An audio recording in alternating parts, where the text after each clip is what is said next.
Merci Raphaël. Et pour finir, je laisse la parole à Selma, conductrice de bus à la RATP et porte-parole du NPA révolutionnaire.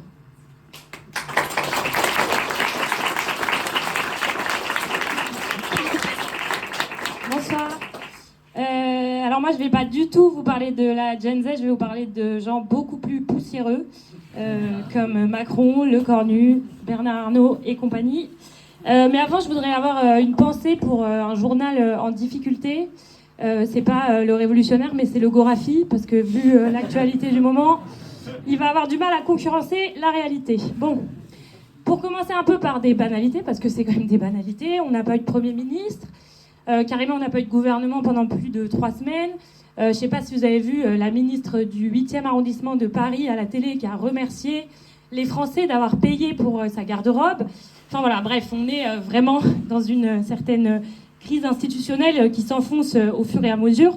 Mais cette crise politique en fait, à laquelle on assiste, qu'est-ce que c'est ? En fait, c'est que personne ne veut voter le budget, alors que fondamentalement, ils sont tous d'accord avec, depuis le PS jusqu'au RN. Et en vrai, tout le monde veut gérer les affaires de la bourgeoisie. Tout le monde là-dedans est bien conscient que pour répondre aux exigences du MEDEF, il va falloir trouver les moyens d'aller chercher dans nos poches à nous. Mais personne ne veut assumer ça parce que dans 6 mois, il y a des municipales, parce que la dernière dissolution, après la dernière dissolution, on n'est pas à l'abri d'une autre, parce qu'il y a les présidentielles qui pointent aussi déjà leur nez dans la tête de tous les potentiels candidats, et parce que comme leur logique, en fait, c'est celle des manœuvres politiciennes et des logiques électoralistes, dans un contexte de colère sociale important quand même, où on a quand même déjà eu 3 journées de mobilisation depuis la rentrée, c'est plus rentable de s'afficher dans une opposition que d'assumer d'être l'alliance grâce à laquelle les économies sur le budget elles vont pouvoir passer. Après, bien sûr, chaque sensibilité politique, elle a sa petite excentricité dans la proposition, mais il y a quand même une chose qui les rassemble, c'est d'éviter ce qu'ils appellent le chaos et ramener la stabilité. Alors, on va commencer par l'extrême droite. On ne peut pas arrêter un peuple qui se remet à espérer. Voilà, ça c'est Bardella, sortez les mouchoirs. Et donc c'est la réponse de Bardella quand le journaliste il lui demande si une dissolution est inévitable avant 2027. Le choix en fait du Rassemblement national, c'est évidemment de refaire le match des dernières européennes en essayant cette fois de pouvoir vraiment s'assurer une réelle majorité à l'Assemblée. Maintenant, après la désignation de Le Cornu, ils appellent du coup à recensurer.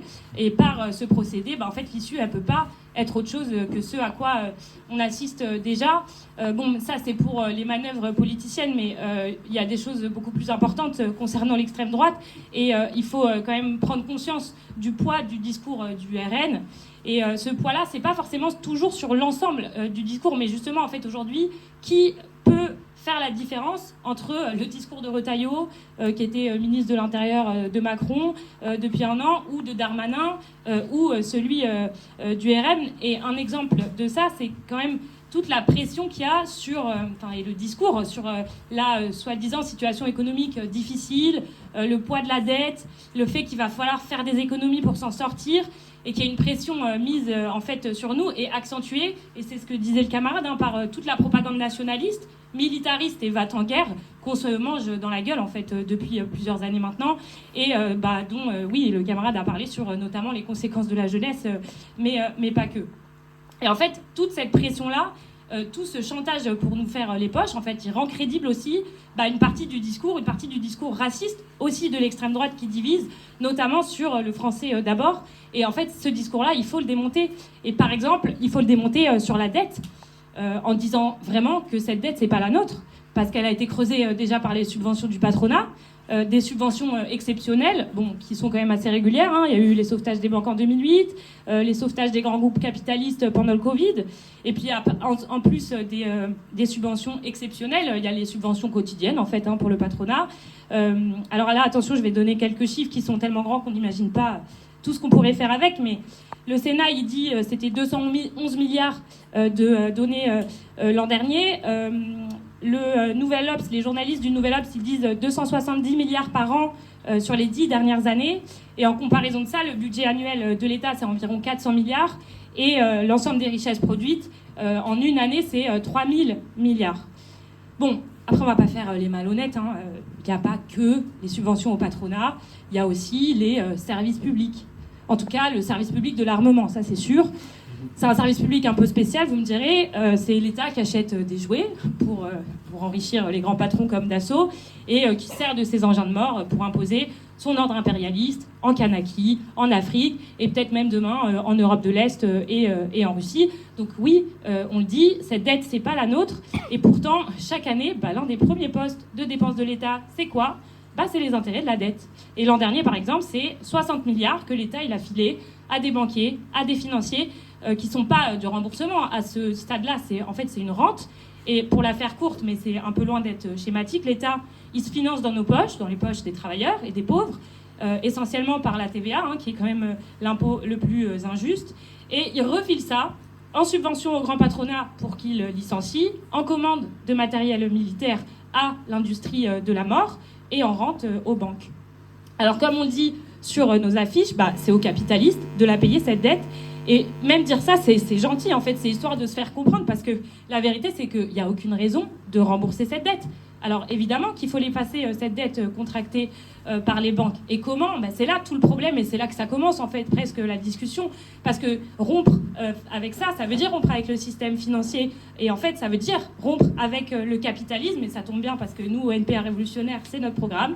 Et c'est pas un hasard aussi si le seul régime qui a annulé ces dettes unilatéralement, c'est les bolcheviks en 1917. Donc en fait, dans le fond, il n'y a aucune raison de prendre la pression de cette dette, tout simplement parce que les richesses, c'est nous qui les créons, et c'est les capitalistes qui nous exploitent et qui les ramassent et qui les redistribuent vraiment comme bon leur semble.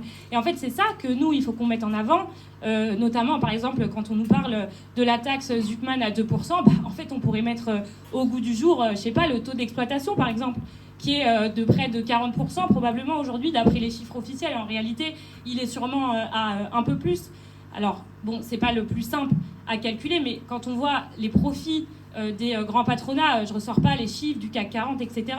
Quand on voit les progrès techniques et technologiques, quand on voit l'abondance, en fait, en réalité, à l'échelle mondiale, de tout ce qui est produit et qu'on le met en face de nos salaires, on s'imagine bien que les patrons, ils s'accaparent au moins la moitié des fruits de notre travail. En fait, au moins la moitié de ce qu'on produit chaque jour, chaque semaine, chaque année, et en fait, durant toute une vie de travailleurs.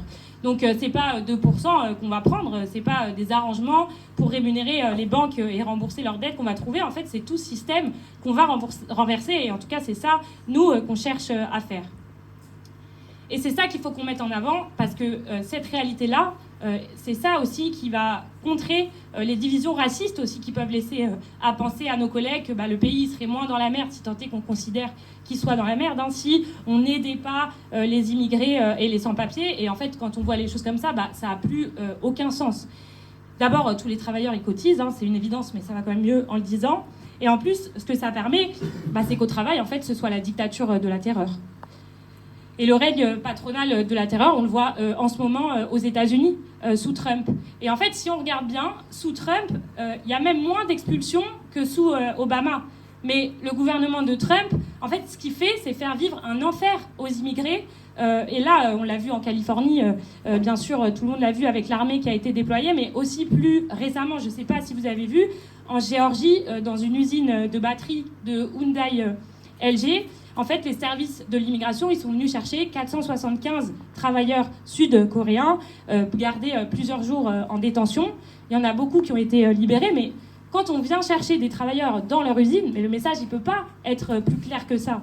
Et en fait, après une expérience comme ça, mais même l'ouvrier de Hyundai, dont les ancêtres étaient même les premiers immigrants d'Ellis Island, mais franchement, est-ce qu'il se sent plus légitime à revendiquer contre son patron par rapport à son salaire, par rapport à ses conditions de travail, ou pire, pour défendre ses collègues sud-coréens ?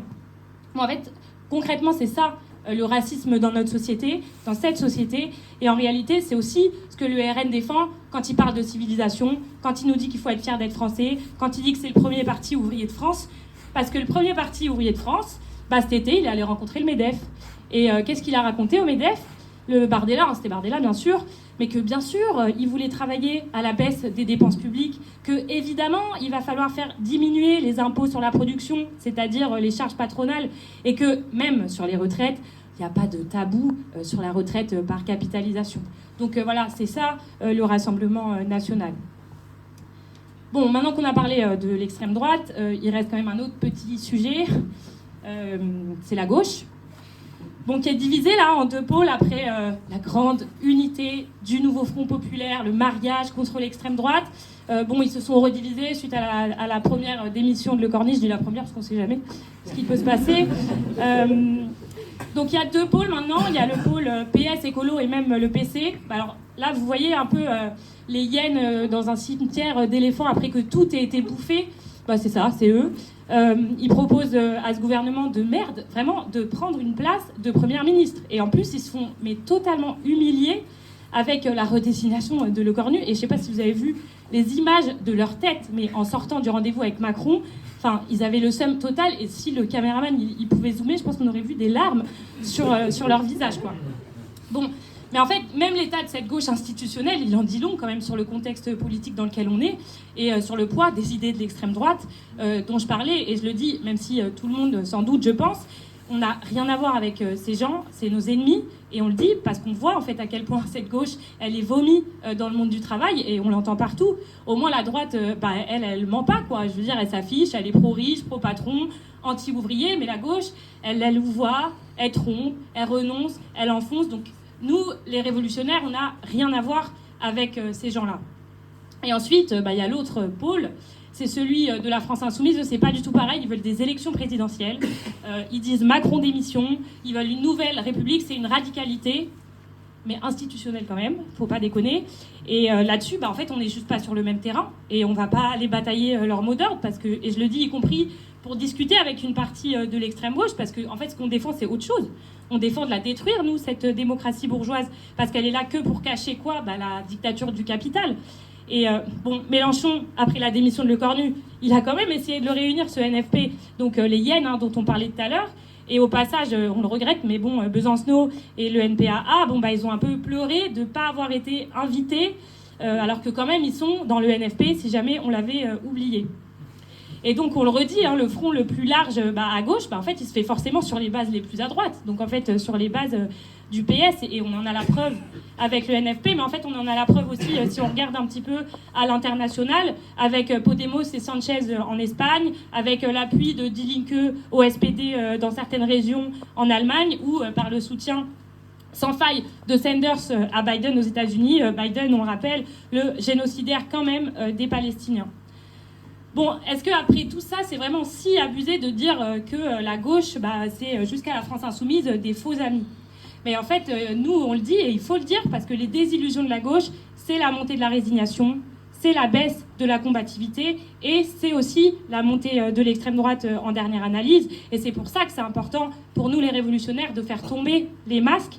Et un petit exemple, je reviens sur la taxe Zuckman, donc 2% pour 1800 ultra riches à partir de 100 millions de patrimoine. Nous, on le dit un peu cash, quoi, c'est une aumône. Et cette aumône, c'est le programme maximum de la gauche radicale. Et en fait, on ne se bat pas pour une aumône Zuckman parce que taxer les riches, c'est pas vraiment un programme. Maintenir des riches et des pauvres pour financer les écoles et la santé, c'est pas vraiment un programme. Si les riches ils sont riches, c'est parce qu'il y a de l'exploitation. Et nous, notre programme, c'est d'en finir avec les inégalités sociales et l'exploitation. Et notre programme concernant les riches et les patrons, c'est l'expropriation et la fin de la propriété privée des moyens de production.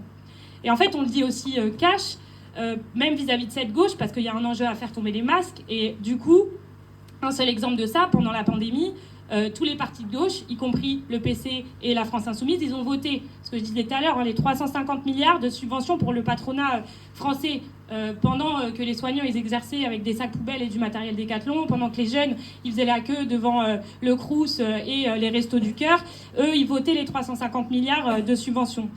Et si vous faites un petit calcul, en fait on se rend compte que ces 350 milliards, c'est 11 ans de la taxe Zuckman qui revendique aujourd'hui, si on prend les estimations hautes.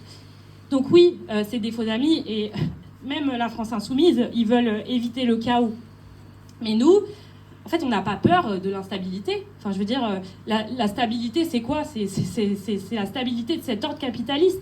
Et l'instabilité, c'est quoi, du coup ? C'est la possibilité de le faire basculer, cet ordre. Et donc, ils ont tous l'air de s'inquiéter du chaos, mais c'est quoi le chaos si c'est pas la société dans laquelle on vit ?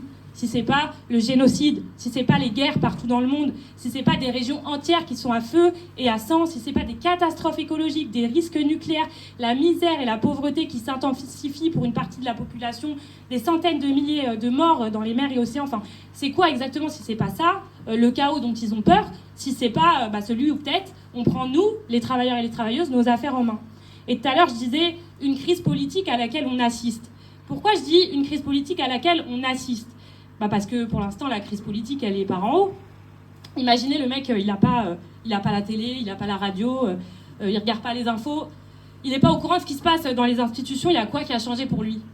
Il a mis son réveil, il s'est levé, il est allé bosser, il a fait ses courses, le prix des tomates, c'était toujours 4 € le kilo, il a payé son loyer au début du mois. Enfin, je veux dire, il y a eu une crise, oui, mais par en haut, quoi. Enfin, je veux dire, on n'a pas senti grand-chose, nous. Et en fait, ce qu'on dit, c'est que la brèche qui s'est ouverte, en fait, c'est à nous de l'enfoncer, les travailleurs et les travailleuses. Et à quelle heure nos préoccupations à nous, elles sont mises sur le devant de la scène ? C'est qui va les mettre sur le devant de la scène ? Parce que même les syndicats, ils vont voir le gouvernement pour discuter de comment, par exemple, réindustrialiser la France, ou comment, justement, ne pas tomber dans ce chaos. Mais nos problématiques à nous, c'est pas celle-là. C'est ce que disait le camarade tout à l'heure de la Poste, c'est que le vélo du postier, il se casse en deux pendant le service. C'est qu'à l'hôpital, en fait, on continue de faire le tri des patients et que la seule solution qui est donnée par les directions des hôpitaux pour combler le manque d'effectifs, c'est de faire travailler 12 heures de suite des soignants. C'est qu'à la SNCF, les travailleurs, ils sont confrontés à des restructurations de fous pour finalement supprimer des postes, alors qu'en fait, on sait très bien les conséquences de ces politiques-là pour les travailleurs, mais aussi pour les usagers. Il suffit de voir ce qui s'est passé à Lisbonne, il suffit de voir ce qui s'est passé en Grèce.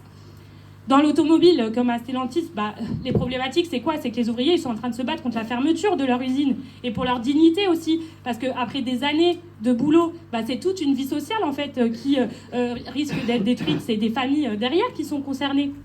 Chez nous, à la RATP, l'actualité, c'est que les premiers transferts de salariés, ils ont lieu le mois prochain. Donc derrière une ouverture à la concurrence, comme ils l'appellent, en fait, il y a 8 lots sur les 13 qui vont être transférés, qui passent de la RATP à la RATP par une filiale. Voilà. Et le reste, c'est histoire que l'État et la région, ils laissent quelques trucs aux autres grands capitalistes du transport. Mais surtout, en fait, le procédé de concurrence capitaliste forcée, parce que sans lequel, soi-disant, rien ne pourrait tourner, en fait, il a servi à quoi ? À nous faire travailler 1 heure de plus, à nous retirer 6 jours de repos dans l'année, et maintenant à nous forcer de changer d'entreprise sans signer bien sûr un autre contrat. Et si t'es pas content, c'est le licenciement. Voilà, c'est ça nos problématiques en fait. Et c'est quoi là-dedans la concurrence si c'est pas celle qu'on veut nous imposer entre nous ? Donc en fait, nos problématiques, c'est l'exploitation au quotidien, sous toutes les formes qu'elle peut prendre, l'intensification du travail, l'augmentation de la productivité, le gel des salaires, la pression et la répression aussi contre toutes celles et ceux qui veulent relever la tête et qui refusent d'accepter ce que les patrons ils nous imposent. Par le fait de travailler plus longtemps aussi, on est en plein dedans là avec la question de nos retraites, sur laquelle ils nous font croire, mais franchement, qu'ils reviennent dessus. Mais attendez, ce qu'ils proposent, c'est quoi ? C'est une suspension de là où la réforme, elle en est. C'est-à-dire, en fait, là, on s'arrête à 62 ans et 9 mois, et à aucun moment, on remet en cause le passage à 64 ans, mais à aucun moment, on remet même en cause le passage à 62 ans. Et pour partir avec combien ? Parce que partir avec combien alors que l'augmentation du nombre d'annuités, elle n'est pas suspendue ? Parce que c'est normal qu'elle ne soit pas suspendue, parce que ces 43 ans de cotisation, elles ont été imposées en 2013 par un gouvernement du PS et des Verts, de gauche. Voilà, c'est ça la gauche. Et la question des retraites, j'insiste un peu dessus parce que c'est une réalité un peu sombre aussi au boulot, parce que tous les ans, en fait, on a des collègues qui décèdent aux portes de la retraite, et je le dis parce qu'il y en a encore un ce matin de mon boulot qui est décédé d'une crise cardiaque à 53 ans. Et c'est ça, en fait, la réalité. Et donc, qui décède aux portes de la retraite ou quelques temps après, et c'est aussi ça, moi, qui me convainc, en tout cas, de la nécessité de porter un autre projet de société où, en fait, toute notre vie, elle se résume pas au travail, ou en tout cas, elle se résume pas à l'exploitation. Et alors, c'est qui va aller porter ça ? C'est pour ça qu'on défend en fait que la seule issue, c'est les luttes, mais les luttes à condition que les travailleurs aussi, ils s'organisent par eux-mêmes. Parce que le dernier mouvement qu'on a vécu à la rentrée, ça a été une démonstration, encore une fois, de l'échec de la politique de l'intersyndicale. On a enfin vécu une rentrée sociale avec une colère sociale qui s'est exprimée par une combativité. C'est ça qu'on recherche, c'est que cette colère sociale, elle s'exprime par une combativité. Ça, on l'a vécu. Dans mon dépôt, on était près de 45% de grévistes. Sur la journée du 18, c'est énorme. On ne l'avait pas vu depuis les grèves de 2019. Ça a été plus difficile sur la journée du 2, mais bien sûr que c'est la politique des directions syndicales à l'œuvre. Déjà sur le 10 septembre. Parce que sur le 10 septembre, ils nous ont dit quoi ? Non, on ne voudrait surtout pas récupérer un mouvement de citoyens, etc. Donc en fait, c'était quoi ? Un appel, mais à demi-mot, qu'ils ont fait pour le 10. Et ensuite, après le 18, ça a été l'aberration quand même de remettre la balle dans le camp du gouvernement, alors que tous les manifestants et les grévistes, ils étaient remontés, ils étaient motivés par une journée réussie, et ça a été ensuite un appel tardif à une autre mobilisation. Et cette politique-là, on le dit, elle démobilise, et elle encourage aussi les désillusions vis-à-vis de la politique des directions syndicales, et particulièrement de celles qui apparaissent comme étant les plus radicales, et pour ça, il suffit juste de se remémorer le mouvement contre la réforme des retraites de 2023, où quand même les directions syndicales, elles se prenaient vent sur vent par le gouvernement, mais où ils continuaient quand même d'en appeler aux négociations dans les salons, où le conclave d'avant l'été, mais alors là, il n'y avait même pas de mobilisation, et ils allaient quand même discuter avec le gouvernement, quoi. Donc c'est autant de démonstrations parmi d'autres d'une politique qui met les intérêts de son appareil avant ceux des travailleurs et des travailleuses. Ça, c'est la situation, on ne va pas s'en offusquer d'une certaine manière parce qu'on en est conscient en tant que révolutionnaire, et on ne va pas aller demander à l'intersyndicale de mener une autre politique. Nous, ce qu'on veut et ce qu'on dit, c'est que nos tâches aujourd'hui, c'est de construire une autre direction pour les luttes qui est pour seule boussole les intérêts des travailleurs. Et en fait, c'est ça, défendre les outils de la démocratie ouvrière. Et ça, c'est un combat pour les militants dans les entreprises qui sont convaincus de ça. C'est un combat de mettre en place des assemblées générales. C'est un combat de mettre en place des organes dirigeants pour les luttes, comme des comités de grève. C'est un combat de décider par nous-mêmes et d'incarner, en fait, le slogan « C'est nous qui travaillons, c'est nous qui décidons ».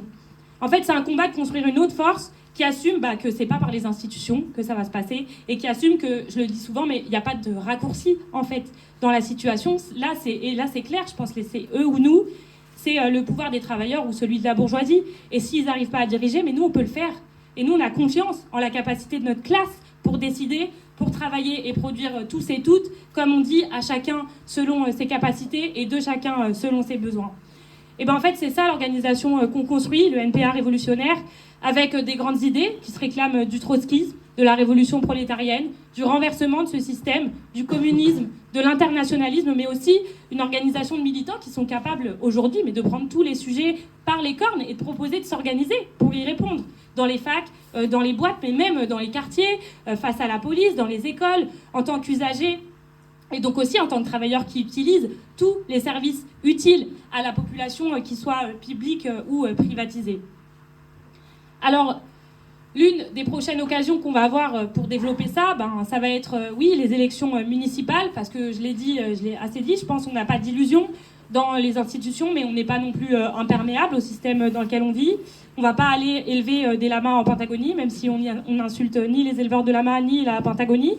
Mais on va se servir, en fait, de tout ce qui peut exister pour défendre nos idées et organiser celles et ceux qui veulent refuser l'avenir qu'on nous propose, et organiser aussi ceux qui veulent plus assister, mais bien faire irruption sur la scène politique pour imposer nos préoccupations. Et c'est ça, les élections pour nous, c'est à ça qu'elles vont nous servir. On le fait en défendant toujours la politique qu'on mène, qui est celle de défendre un pôle des révolutionnaires, parce qu'on considère que dans la période qui encourage incroyablement la confusion dans la tête de nos collègues, il faut qu'il y ait un pôle clair qui défendent notre camp, celui des travailleurs, nos idées communistes, internationalistes.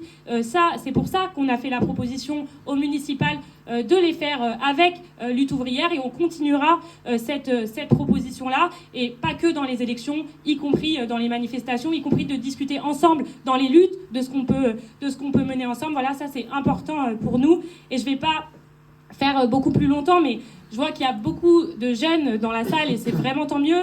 Et je veux dire, on construit une organisation révolutionnaire, et ça, on a besoin forcément de militants pour le faire. Et je pense que militer aujourd'hui, et je le dis parce que vraiment j'en suis convaincue, je pense que c'est un peu le seul choix conscient qu'on puisse faire dans cette putain de société, désolée pour le mot, mais je pense que c'est le seul choix conscient qu'on puisse faire.